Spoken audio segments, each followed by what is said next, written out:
cold wind howled outside as Ethan sat alone in his small metal shelter, built from old ship parts and forgotten supplies. His hands were wrapped around a mug of warm water. Food was running low, and fuel was almost gone. He had not spoken to anyone in weeks, not since the war ended and the colony was left in ruins. He was about to lie down when he heard something.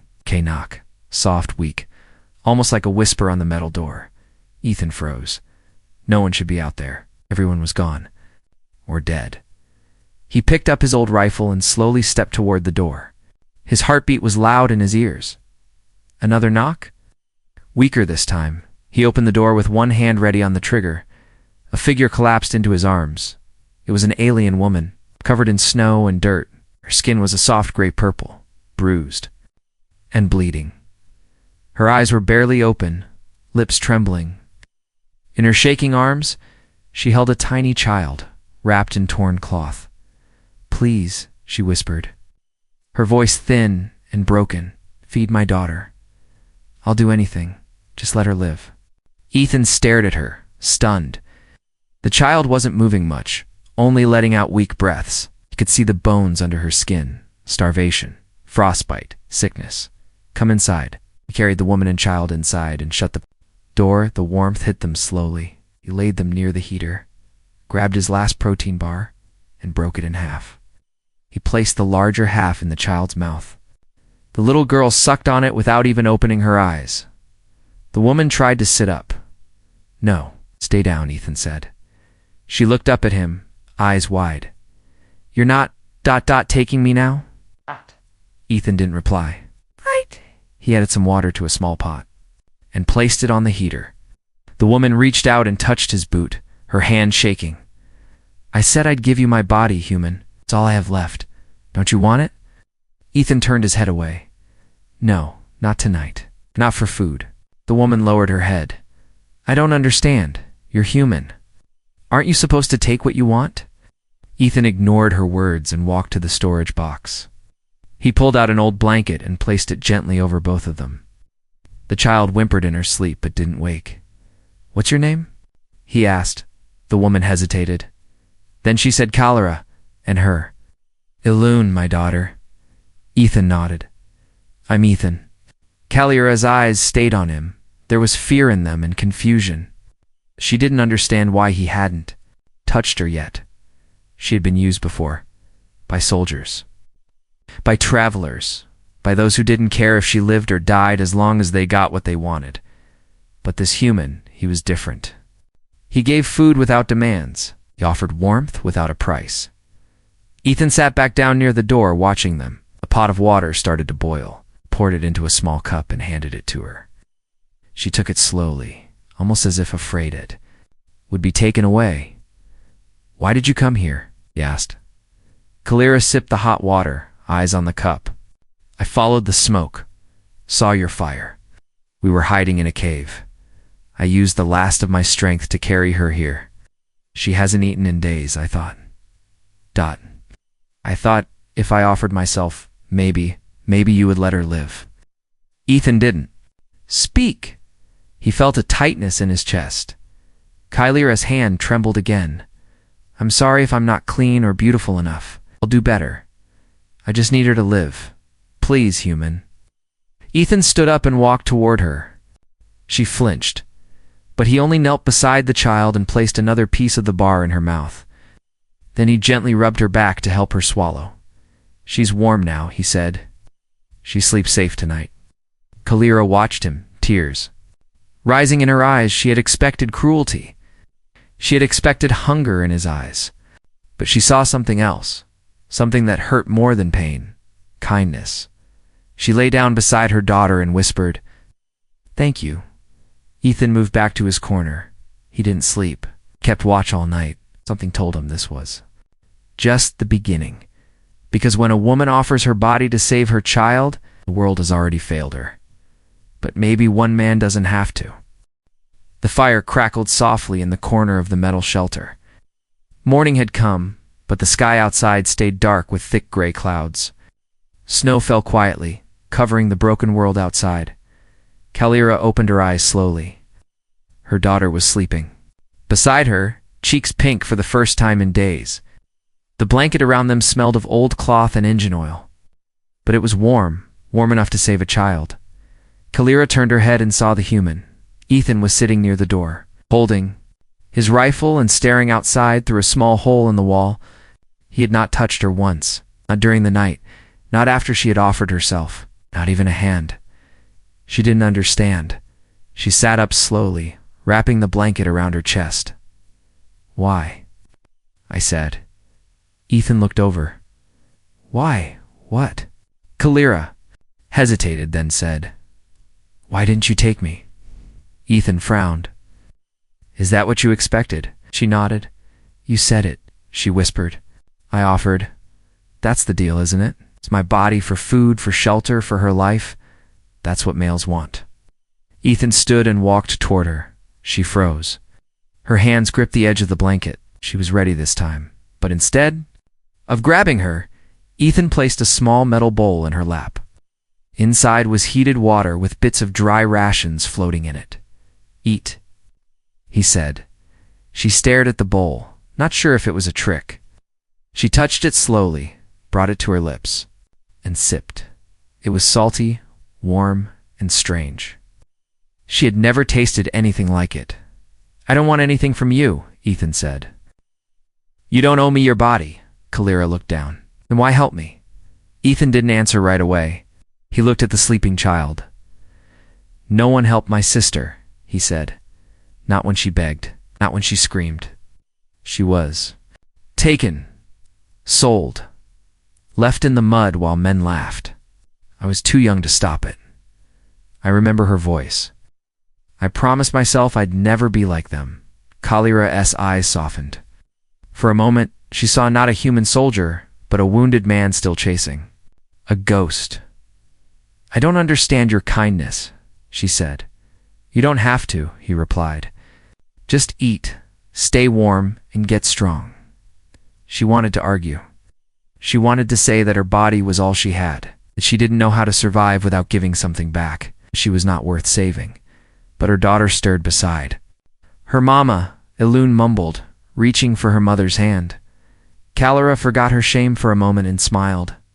Her baby was still alive. That was all that mattered.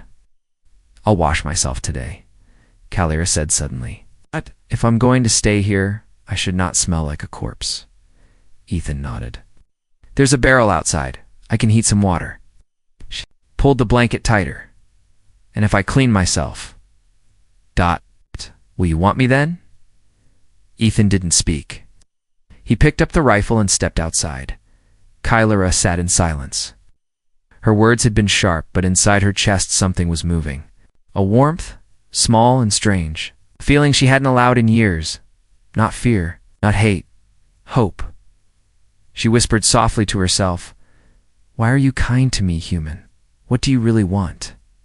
Outside, Ethan chopped ice and poured it into the metal. His hands were red and shaking from cold, but he kept working. The flame under the barrel started to melt the ice. Inside the shelter, Ilun opened her eyes. "Where are we, Mama?" she asked. Kalira smiled and touched her hair. "Somewhere safe." "Just for now," Ethan returned and brought in the heated water. He left it near the wall and turned his back. Kalira stared at him. "No peeking," she said. He didn't turn. "Not unless you ask me to." Kalira laughed once, softly, and her eyes filled with tears. It had been so long since she felt like a person, not a price, not a thing, as she slowly washed away the dirt and blood. Kalira thought of something she never dared dream of, a life without selling herself, a life where someone stayed by her side without taking what they wanted, and outside the shelter, Ethan stood guard, rifle in hand, knowing that the worst dangers were not the cold or the hunger, but the pain someone carried in silence. Snow still covered the ruined colony, but inside the shelter, warmth had returned not just to the air, but to something deeper. Ilun sat cross-legged on the floor, holding a tiny spoon in her hand. Her cheeks had color now, her eyes sparkled. With life again, she looked up at Ethan and said with a small voice, "Is this really all for me?" Ethan knelt beside her, placing a small cup of heated soup in her hands. "Yes, little one, all for you." Kalira stood behind them, wrapped in clean cloth, her wet hair tied back. She watched silently as her daughter sipped the soup and giggled. It was a sound Kalira thought she would never hear again. Alun reached up and tugged at Ethan's sleeve. "Are you my new daddy now?" Ethan blinked. His mouth opened, but no words came out. Kalira stepped forward quickly, her face pale. "Alun, no, don't say that," Duhun said, confused. "He kept us warm. And he made you smile." Kalira looked down, suddenly aware of the heat in her cheeks. Ethan cleared his throat. "I'm just helping for now." Alun tilted her head. "But that's what daddies do, right?" Ethan didn't answer, but his heart felt heavy, not in pain, but in a way he hadn't felt for years. Like something lost was trying to return. Kalira turned away, hiding her face. Her fingers trembled. Later, when Alun was asleep under the blanket, Kalira sat beside Ethan. She kept her eyes on the floor. "I'm sorry she said that," she whispered. Ethan shook his head. "Don't be. Children see things we try to hide." Kalira's voice dropped lower. "She never had a father. I was taken before she was born, used and discarded. I didn't even know who the father was, just a face I can't remember. She only knows hunger and running." Ethan stayed silent. Then he asked, "And you? Did anyone ever stay for you?" Kalira laughed without smiling. "No one stays for someone like me." Ethan looked at her. Really looked at her for the first time. Not as an alien, not as a guest, not as a broken mother, but as a woman trying to survive in a world that gave her no mercy. "Maybe someone should have," he said. She glanced at him. "Would you?" He paused. "I'm not a hero." "Neither am I," she whispered. "But she thinks you are." They sat together, listening to the soft breathing of the sleeping child. For a moment, the wind outside didn't feel so cold. Then a sudden noise made Ethan stand up fast. A rustle. Not wind. Something metallic. Moving outside, he picked up his rifle and moved to the door. Kalira followed, voice tight. "What is it?" Ethan didn't answer. He signaled for her to stay back. Slowly he opened the hatch. Nothing was there. He stepped out, eyes scanning the snowy ground. Footprints. Fresh. Not his. Not hers. Something else had walked near the shelter, then vanished into the trees. He closed the door again and locked it. "We're not alone anymore," said Kalira's breath caught in her throat. "Will it come back?" she asked. Ethan didn't. "Look away from the door. If it does, I'll be ready." She touched his arm. "You're already more than she ever dreamed a father could be," she said quietly. He didn't speak, but he didn't pull away either. That night, as the fire burned low, Ethan sat awake, rifle across his lap. Kalira slept with her daughter, curled in her arms. The little girl dreamed of a man who smiled at her, who gave her soup and called her strong. And in the shadows outside, something was watching, something hungry, something silent, something that didn't care about kindness or warmth, but inside that shelter, for now, a child felt safe, and that truth spoken from innocent lips had already changed everything. The wind screamed louder that night. Ethan barely slept, his rifle resting across his lap. Each creak in the metal walls, each whisper of the snow made his grip tighten. Something had come close to the shelter. Something with feet that did not match any animal he had seen before. Kalira opened her eyes around midnight. She saw him sitting there, unmoving. His eyes were locked on the door. "You didn't rest," she said softly. Ethan shook his head. Kalira stood, wrapping the blanket around her shoulders. She walked to the heater, poured some warm water, and placed it near him. "You think it will return?" "I know it will," Ethan replied. "Tracks don't come that close for no reason." It was watching Kalira. Eyes narrowed. "Not a scavenger?" "No," he said. "A predator." She moved to the back of the room and looked at her daughter. Alun slept peacefully. One hand curled near her mouth. The warmth of the fire had painted her cheeks pink, but the fear in Kalira's heart did not let her breathe easy. Then came the sound. They scraped not on the ground, on the metal. Something was above them.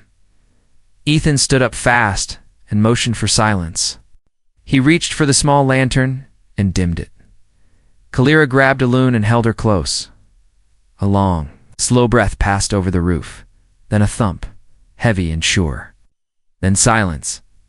Ethan crept to the ladder and opened the top hatch slowly, just enough to peek. There it was. A massive creature. Almost like a lizard, but taller than a man, its body covered in dark fur and plaited skin. Its eyes glowed faint green in the dark. It sniffed the air with sharp, wet clicks. A hunting beast. Kalira whispered, bloodhunger. They were used in the war to track people through storms. Ethan cursed under his breath. The creature leaned closer, pressing its snout to the metal. It hissed, a low, awful sound that rattled the shelter walls. Ethan had one shot. His old rifle could take it down, but only if he hit the right spot, just behind the jaw. He took aim, but then the beast jumped down, slamming into the front of the shelter. Elune woke and screamed. The creature charged the door. Ethan yelled, "Get behind the heater." Kalira ran with Elune, shielding her with her body. The door bent inward with a loud crunch. Ethan fired. The shot hit the creature's shoulder. Not fatal. It roared and slammed the door again. Ethan grabbed a sharp metal rod from the wall and waited. The creature burst in, dragging broken steel behind it. Its jaws opened wide, teeth dripping with frozen saliva. Ethan dodged to the side and stabbed the rod deep into its neck. It howled and swung its tail, throwing Ethan across the room. Kalira grabbed a metal plate and slammed it against the beast's eye. It turned toward her. Ethan stood, blood running from his head. He raised his rifle again. This time he aimed. Lower, just below the beast's jaw, he fired. The shot rang out like thunder. The creature fell, twitching once, then went still. Silence returned. Ethan dropped the rifle and leaned against the wall, breathing hard. Kalira was on the ground, her arms still wrapped around Elune, who was crying softly but alive. "You all right?" Ethan asked. Kalira looked up, her face pale but strong. "We are, thanks to you." Ethan limped over to her. "I'm sorry you had to see that." Kalira looked at the dead beast. "I've seen worse, but no one ever fought for me before.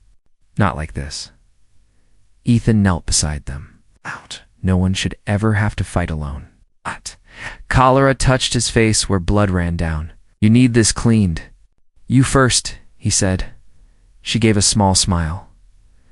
Outside, the snow covered the trail of blood leading to the broken door. But inside, something had changed again. Not just safety, not just survival. It was the moment Kalira saw with her own eyes this human would bleed for her child, would stand between death and their shelter. Not because she offered her body, but because somehow they had become his to protect. The snow had stopped, but the air was still heavy. Ethan worked quietly, fixing the bent door with scrap metal. His hands were sore, his ribs still aching from the fight. Inside, Kalira helped Elune wash her face and braid her tangled hair. They had survived a night most wouldn't, but something else was coming, something Kalira had feared even more than predators. She felt it in the wind, in the way the trees stood too still, in the way the birds stopped singing. Then from the distance came a sound she hadn't heard in months, a soft hum.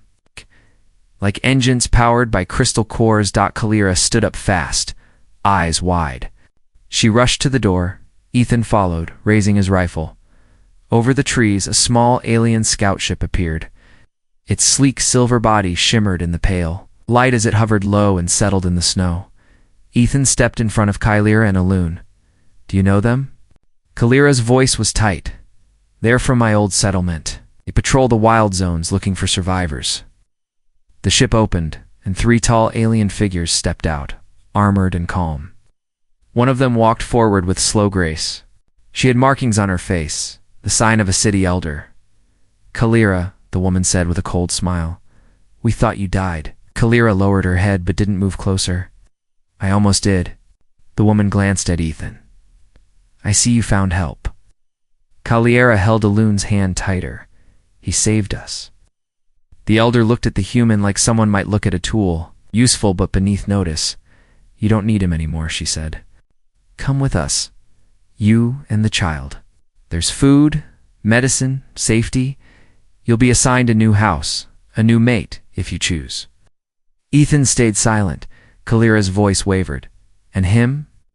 The elder's smile faded. "He's not one of us. He's a human. Their war almost destroyed our cities. You know the law. No human may enter the city." Kalira stepped forward. "He's not like them." The elder's voice grew sharper. "He's not one of us." Kalira looked back. At Ethan, Elune clung to his leg, hiding her face. He rested a hand on her head, trying not to show the pain in his eyes. The elder raised her chin. "Choose carefully. Come with us now, or be left behind forever." Lyra closed her eyes. She remembered the days in the city, the hunger, the shame, the cold silence when she cried. She remembered how no one helped when Elune was born, how no one lifted a hand when she was dragged away. She remembered the looks, the whispers, the cruel trades. But here, in a broken metal shelter, a human gave her food without demands, gave her daughter warmth without price, bled to protect them. Kalira turned to the elder. "I'm not going." "With you," she said. The elder blinked. "You would give up everything for a human?" Kalira nodded. "Because he gave me something you never did. Respect." The elder's eyes turned cold. "So be it." She turned and walked back to the ship. The others followed. In moments the vessel lifted into the sky and vanished. Silence returned. Kalira let out a breath she had been holding for too long. Ethan looked at her. "That was your one chance." Kalira smiled, but her eyes were wet. "No, this is..." She stepped forward, standing close to him. "You were never supposed to be my savior, human," she whispered. "But you became one anyway."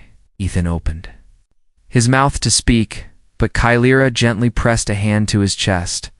"Don't say anything. Just let me stay. Let her stay. We'll help build whatever future we can, even if it's small and cold and far away from everything we lost." He placed his hand over hers. "You're already home," he said. Behind them, Elune played in the snow, drawing shapes with her fingers. She laughed a sound brighter than any machine, louder than any ship. She didn't care about cities or borders. She only knew who made her feel safe, and that was the only truth that mattered. The shelter had never felt warmer. Not because of the fire, but because of the silence, soft and calm, that filled the space after the scout ship vanished. The danger was gone, and yet something else remained, something stronger than fear. Kalira stood by the window, her arms wrapped around herself, watching the snow fall gently over the broken world. Elune was already asleep in the far corner, curled up in a blanket. Holding a small wooden figure Ethan had carved for her, Ethan moved quietly across the room, placing more fuel into the heater. The light danced over his face, showing the scratches that still hadn't healed, and the tiredness in his eyes. But Kalira saw something else now. Strength that didn't need weapons, kindness that didn't need words. She turned and spoke softly. "You didn't ask me to stay, yet you gave us everything." He looked at her, unsure how to respond. She stepped closer. "I came here to beg for food. I was ready to sell myself, ready to be used. I thought I had nothing else to offer." Ethan's voice was low. "You don't owe me anything." She shook her head. "That's not why I'm standing here." Her fingers reached up and undid the wrap around her shoulders. The cloth fell to the floor silently. Beneath it, she was bare, not just in body, but in soul. Her voice didn't tremble this time. "I'm not offering myself tonight, human. I'm giving something no one ever asked for. Not out of need, but out of choice." Ethan stepped back, unsure. "Kalira." She reached for his hand and placed it gently on her waist. "Not for shelter, not for food, not for safety, but because when I look at you, I feel whole, I feel seen." He looked into her eyes and saw no shame, no fear, only truth. He took her other hand and brought it to his chest. "I was broken too. You didn't fix me. But now I don't want to be alone." Kalira leaned forward, resting her forehead against his. "Then don't be." They held each other in the firelight, letting the cold outside disappear, letting the past fall away like ash in the wind, Later that night, they lay together beneath the same blanket that once separated them. No walls remained, no hunger, no trade, no war between them. Skin against skin, breath against breath, heart against heart, Kalira whispered into the dark. You gave me a reason to live again. Ethan pulled her closer. You gave me a future I never thought I'd want. And across the room, Elune slept deeply, untouched by nightmares. Warmed not just by fire, but by something stronger. A new family was born that night. Not because of blood, not because of duty, but because two broken people chose each other. Fully and freely, in a shelter made of scraps, they found something more valuable than any city, any system, any promise of status. They found each other. The days passed slower now, not because of the cold, but because there was no more running. The shelter. Once, just a broken hideout built from old ship panels, now felt alive. Inside, laughter echoed. Loon ran in circles around the heater. Chasing her own shadow, her cheeks were full, her legs strong, and her voice never quiet anymore. Kalira sat near the fire, sewing together scraps of cloth to make real clothes for her daughter. She looked peaceful now, no longer scared, no longer shrinking into corners. She smiled more. She sang softly when she thought no one was listening. And Ethan, it changed too. He no longer kept his rifle beside him every hour. He no longer stared out the window like he was waiting for death. Smiled more too. He even joked sometimes in a quiet voice that made Elune laugh until she fell over. But the peace didn't last forever. One morning, the sound of engines filled the sky. This time, it wasn't a scout ship. It was Earth's rescue vessel. Ethan stepped outside as the great black ship landed in the snow. Soldiers in clean uniforms stepped out, scanning the area. One of them approached with a tablet. Ethan Cole, the man said, You've been listed as missing for nearly a year. Command wants you back. They're offering full restoration, citizenship, housing, even back pay. Ethan said nothing. The man continued, You're lucky we found you alive. Most others weren't so fortunate. Ethan looked back at the shelter. Kalira stood in the doorway, holding Elune's hand. Her face was calm, but her eyes held something heavy. The same fear she once had when she first knocked on his door. The soldier followed his gaze. They can't come with you if that's what you're thinking. Earth still forbids off-world species from crossing into civilian zones. We can drop them at a neutral station if needed. Ethan didn't reply. Inside, Kalira knelt beside her daughter and whispered something in her ear. Elune nodded quietly, then ran back inside. Kalira stepped out alone. She stood beside Ethan, not touching him, not begging, just waiting. I won't stop you, she said. If you want to go back, I understand. Ethan turned to her. And if I stay, will you still let me build something with you? Kalira, his voice shook. You already did. Ethan looked at the sky, then back at the soldier. Tell command. I'm not returning, he said. The man blinked. You're choosing to live out here? In this wreck? With aliens? Ethan nodded. I've seen enough of Earth to know I won't find home there. He turned and walked back toward the shelter. Kalira followed, her steps silent, her heart racing. Inside, Loon sat beside the fire, waiting. When she saw Ethan enter, she ran to him and grabbed his hand. Are we going to stay a family? She asked. Ethan knelt beside her. We always were. That night, they shared a simple meal, cooked over the same heater that once kept only one man alive. Now, it warmed a family. One born not from blood, but from choice, from pain, and from healing. Word began to spread slowly across abandoned channels and forgotten colonies about the human who turned away from power to stay with the alien child and her mother. About the man who gave up everything to protect something the galaxy had thrown away, and more came. Not in ships, not with guns, but with quiet hearts and open hands. The shelter grew into a home.